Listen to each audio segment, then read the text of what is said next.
Very good morning to you all. This is Shripad Desai. Today we will be having our presentation on power quality measuring devices. In the previous online lectures which we conducted, we had a brief discussion on various softwares which can be used with relation to power quality. We also discussed about introduction to power quality, resurgence of DG, distributed generation on a whole, as well as islanding. Today the topic for presentation is very specific. It is power quality measuring devices.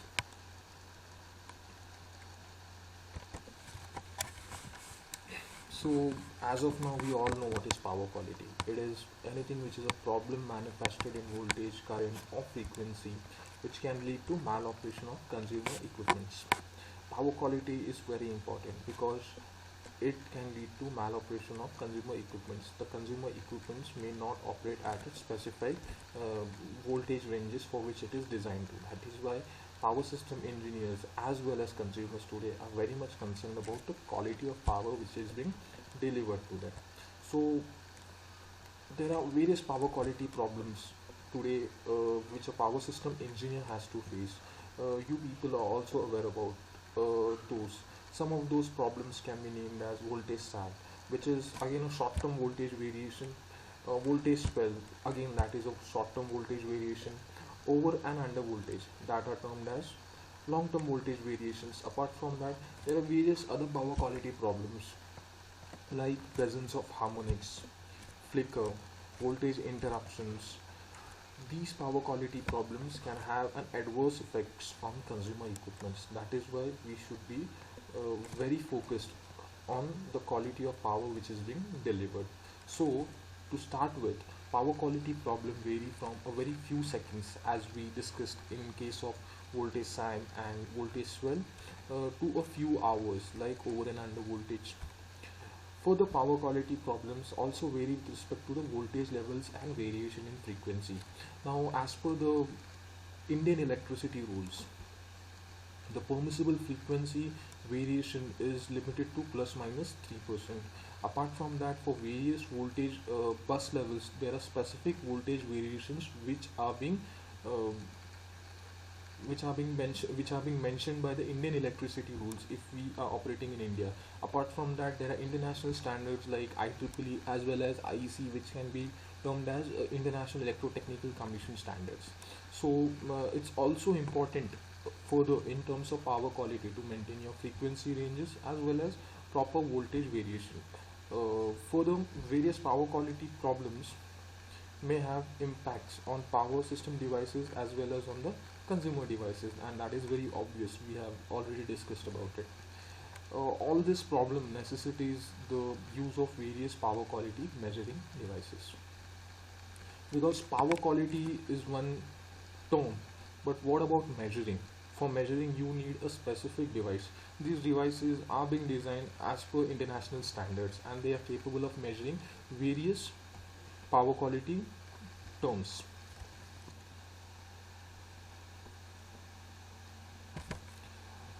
So to begin with, you also are aware about some power quality measuring devices.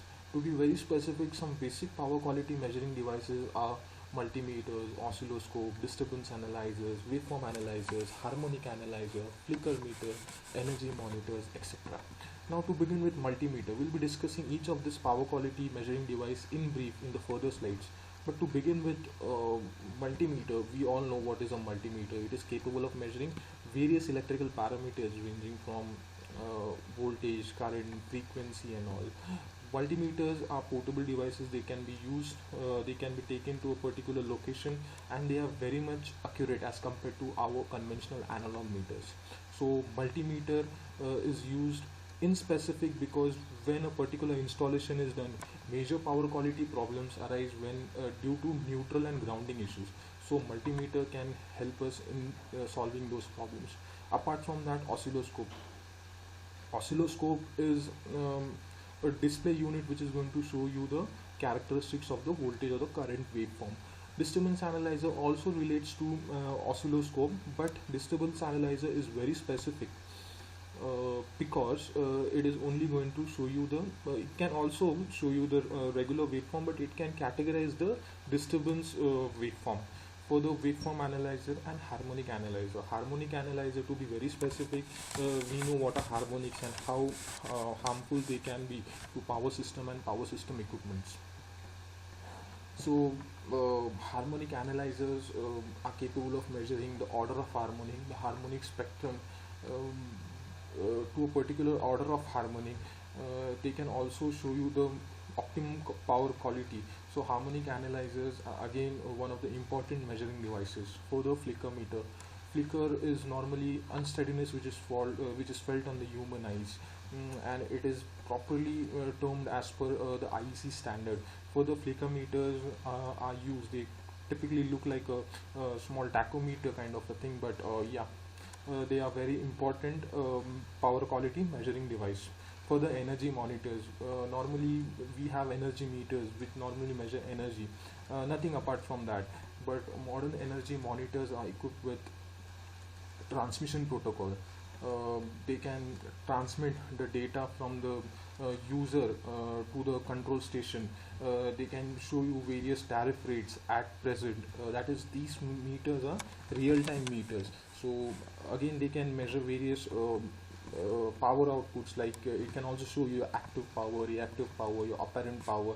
In short, they can show you the power factor, the power triangle. So power quality measuring devices, these are some of the power quality measuring devices, and they are capable of measuring various electrical parameters. Further, these measuring devices, further, it's very important while, okay, we'll come back to the point later. Uh, Now, what is the objective behind power quality monitoring? The first objective is to categorize the system performance. Second is to categorize specific problem. Now, to categorize the problem, we have to first find out whether the problem is a short-term problem, it's a long-term problem, it's a problem which is arising at the generation end, transmission end, distribution end, at the end of the user, consumer.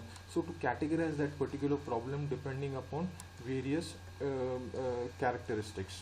Further, monitoring as a part of predictive analysis. Now, normally everything is working fine, but for predictive analysis kind of thing, we also have to monitor various power quality terms. Further, monitoring as a part of enhanced power quality service. Now, it's always important to maintain a particular step while you are monitoring this power quality problem. First and foremost, to identify the power quality problem. Now, the power quality problem may be related to voltage, may be related to frequency. Then further it may be related to the transmission and the generation and or the consumer end. It may be a short-term problem, it may be a long-term problem. So to categorize that is also very important. Further, you should find out the various set of solutions. Now there may be solution A, B, C, D. For reactive power compensation, we have n number of solutions, but each solution has its own drawback. It has its own advantage, right? We can implement a capacitor bank. We can make use of SVCs. There are a lot of solutions, but which solution suits the best for a specific problem is also important. So after finding out the solution, implementation of that solution is also important. So this is the objective and steps behind maintaining power quality monitoring.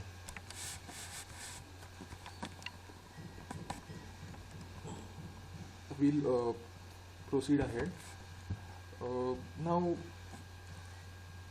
all right, we know about power quality monitoring, but power quality measuring devices also we know which are some of the power quality measuring devices. But what features, what capabilities should this power quality measuring devices should possess? The first one is accuracy.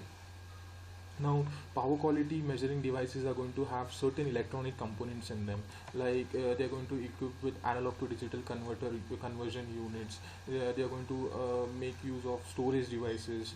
There are going to be certain aliasing effects. Rising out of that, power quality measuring devices should maintain very strictly the accurate value, and they should not divert from the accurate value. If it diverts from the accurate value, then what is the purpose behind power quality monitoring won't be met. So accuracy, maintaining the accuracy is uh, sorry, power quality measuring device should be accurate. In short, sampling time, in simple terms, what is sampling time? After how many after how many interval of time my particular meter is capable of taking samples. Now lesser the sampling time, the accuracy will be more. So sampling time should be less. But again, an important thing which relates to sampling time is the economic aspect, so that should also be considered. Number of channels, number of input and output channels with respect to current, voltage, output, etc. Power requirement. We all know that today, at the consumer end, normally if I speak about the consumer end, we have AC supply. The nature of supply is AC.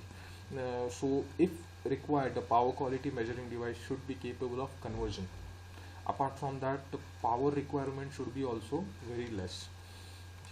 And again, it should have the ability to measure three-phase voltages. It should have the ability to measure three-phase voltages.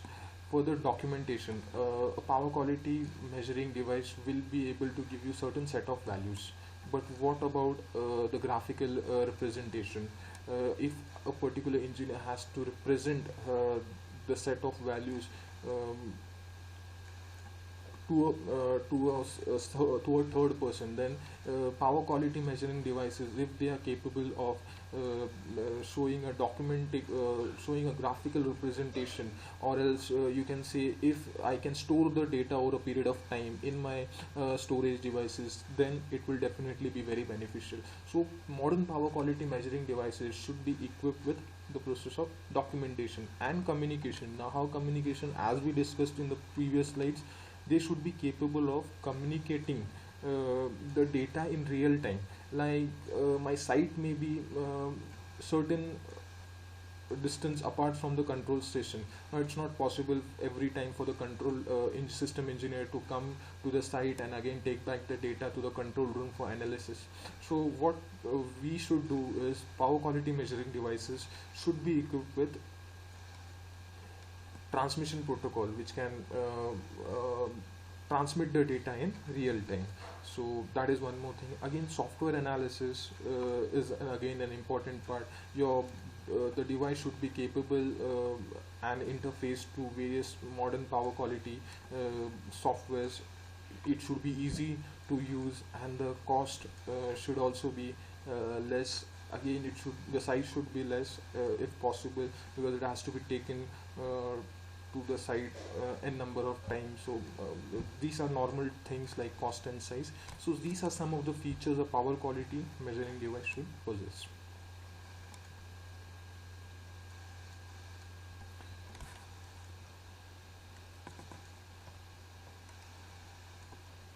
We'll proceed ahead. We'll discuss each of these devices in detail. To begin with, multimeters. Now we all know what a multimeter is capable of doing. Normally, most of the problems which occur in power quality related to power quality are because of grounding and neutral zero. So multimeters can play a very important role right at the time of installation. So multimeters are capable of measuring a lot of things. They are able to measure the continuity, voltage, current, frequency in various AC and DC supply as well. Voltage in AC and DC as well. So multimeters are one of the basic devices which relate to power quality measuring.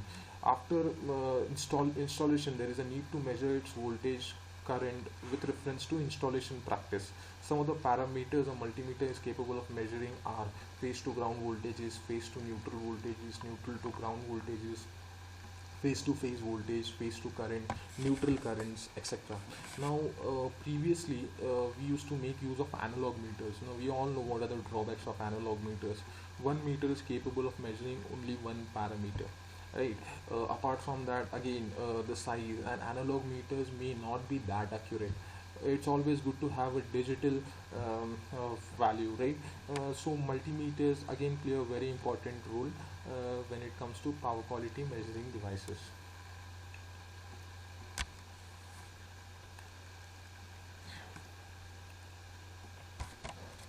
So we'll proceed ahead. Second power quality measuring device which I'll explain is the disturbance analyzer.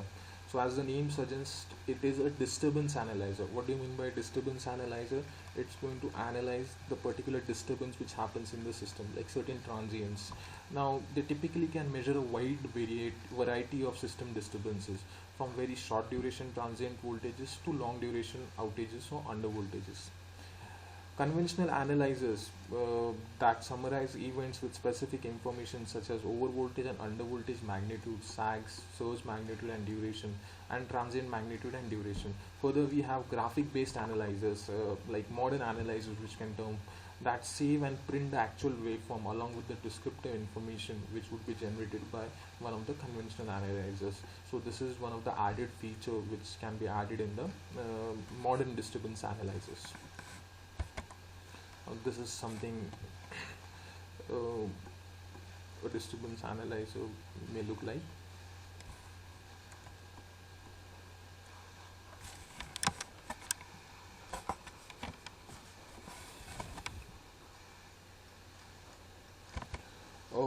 This is a snapshot of a particular disturbance analyzer. You can observe that it was respect to voltage and time, and it's been showing that there's a particular disturbance at this moment of time. So you can, this is just an example. So you can observe the disturbances happening in the system.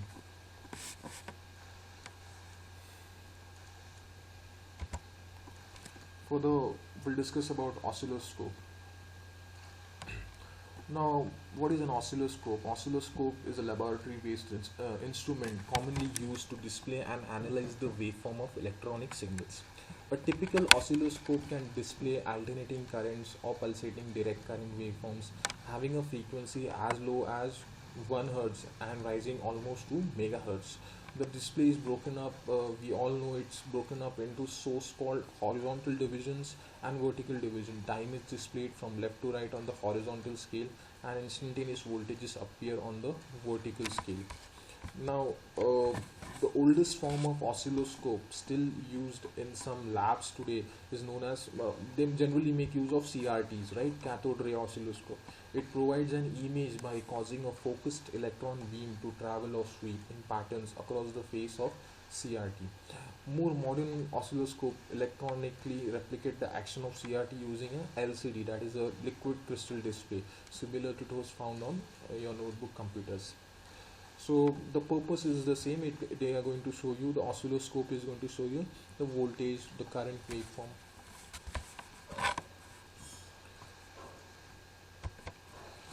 We'll discuss about harmonic analyzer now. Now we all know what are harmonics and how harmful they can be for the system. We also know the sources of harmonics, like making use of electronic devices in which the current and the voltage waveform do not follow each other, renewable sources of energy, converters. So there are many sources of harmonics, and we also know the impacts of harmonic, like harmonics can lead to derating of your transformer, they can lead to overheating. In terms of induction motor, they can lead to clogging and crawling as well. So harmonics are a major problem which relate to power quality, and it is also very important uh, to analyze this harmonic content. For that we have a device which is termed as harmonic analyzer. Now what does the harmonic analyzer do? They capture harmonic waveforms and display them on a screen. They calculate the K factor to derate transformers and the total harmonic distortion in percent of fundamental. They also measure the corresponding frequency spectrum, that is the harmonic frequency associated with the current and voltage. Now there are three types of harmonic analyzers. The first one is simple meters. They are capable of measuring harmonic till order of 50. Then there are general purpose meters. These general purpose meters, the drawback of these general purpose meters are they are not capable of measuring at power frequencies, whereas that drawback is overcome in special purpose meters, where special purpose meters can measure harmonic content and power frequencies. Uh, Harmonic analyzers are capable of measuring harmonic spectrum. They are capable of measuring various order of harmonic at various system levels. So it's very important, and it's one of the major power quality measuring device.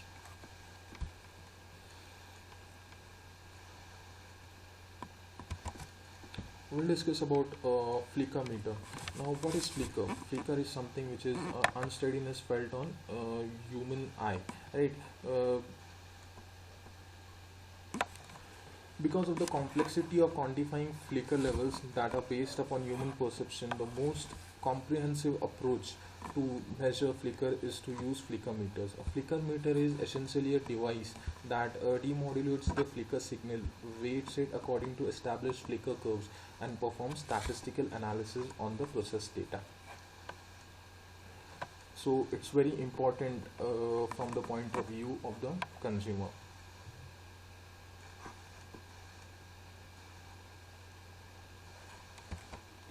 So this is the basic block diagram of the flicker meter. A flicker meter is the standard for flicker measurement. Its main function is to provide assessment of the flicker perception caused by voltage fluctuations. You can observe that you can also note down that the flicker meter consists of 5 blocks here. You can observe there are 5 blocks, 1, 2, 3, 4 and 5, which are designed as per IEC standard 61000-4-15, which relates to testing and measurement techniques in terms of flicker meter. Now originally the flicker meter was designed using a 60 watt 230 volt incandescent lamp. Recently, though, an extended measurement for 120 volt was added to create electrical systems. Now, as per the block diagram here, you can observe that there are 5 blocks. The first block is for detection and gain control and signal generator. Now, the first block is the input voltage adapter, which scales the input half cycle RMS voltage to an internal reference value. You can observe block 2. Block 2 relates to square law demodulator. Now, block 2 of the flicker meter is a quadratic demodulator which scales input in order to separate the voltage fluctuation from the main voltage signal. You can also observe the block 3. Block 3 of the IEC flicker meter, IEC International Electrotechnical Commission flicker meter consists, designed as per the standard, consists of 3 cascaded filters that serve to filter out components that have frequencies which are higher than that of the supply voltage and the DC component produced from the square law demodulator. You can also observe block 4. Block 4 is the squaring multiplier and the first order low pass filter. It completes the I-brain response model as it consists of squaring multiplier and sliding mean filter. The voltage signal is squared to simulate the nonlinear I-brain response, while the sliding mean filter averages the signal to simulate the short-term storage effect of the brain. Now the fifth block and the final block, you can observe that it consists of A to D converter and the classification unit. Now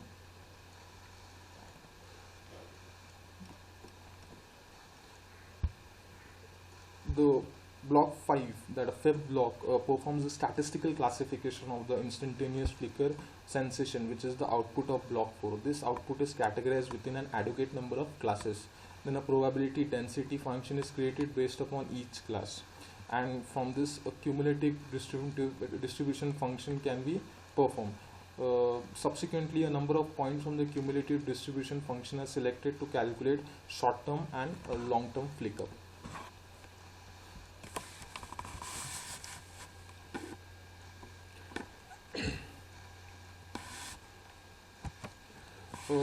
We'll discuss about energy monitors. What are energy monitors? Energy monitors are a gateway to inner energy working of your home. They connect to your electricity meter to show how much energy your home is using and to provide information about how you can make your home more energy efficient. Energy monitors come with a variety of features, from recognizing the energy usage of individual appliances to generating personalized recommendations for energy efficiency.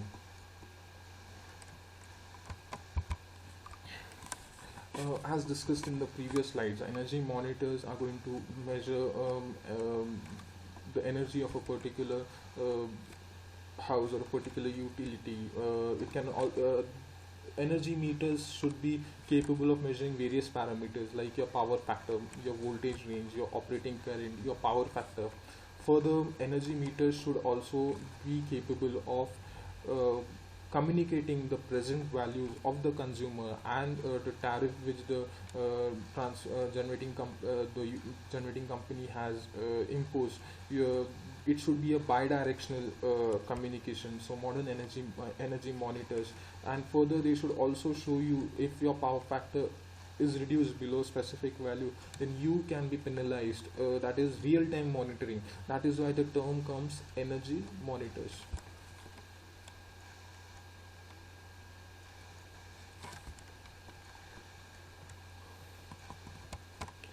We will proceed ahead. We'll discuss about test location. Now, if possible, power quality monitoring should be done at various locations simultaneously. This helps in determining power quality problem and its possible source. Test location depends upon nature of problem and the number of equipments. If it's not feasible to monitor various locations simultaneously due to cost, each location should be monitored individually.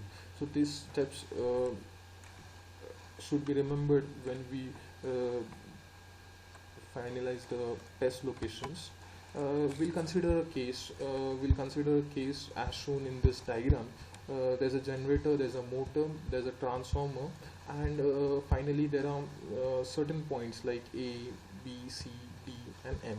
Now, if a power quality problem is observed at C and not at B, it is not necessary to monitor this location A. Whereas if problems are noticed at C, if the problem is noticed at C and B,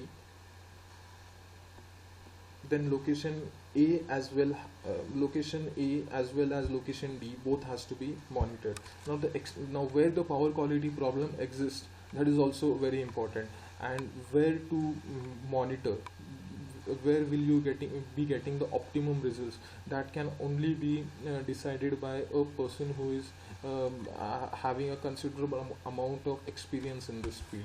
So this relates to test locations.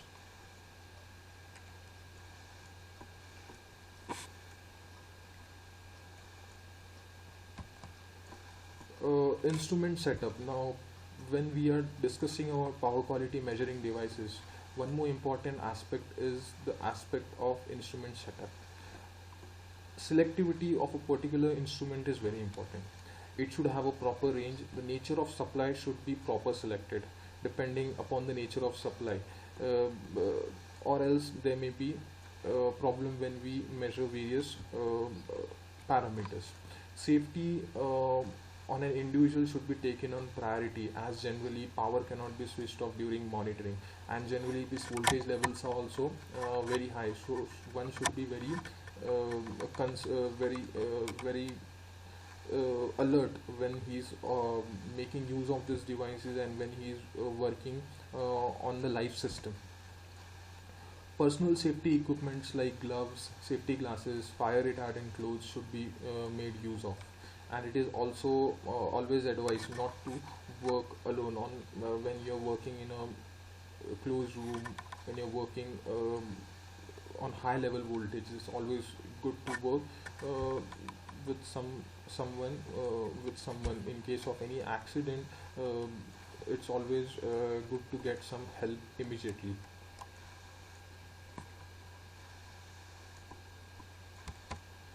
So by this we'll end this topic, that is power quality measuring devices. We discussed about various power quality measuring devices. We also discussed about test location. We also discussed about the selectivity of this measuring devices on a whole, and the features this power quality measuring device should possess. So I hope this will help you. This presentation will definitely help you when it comes to your examination. For any queries, you can definitely contact me. Thank you.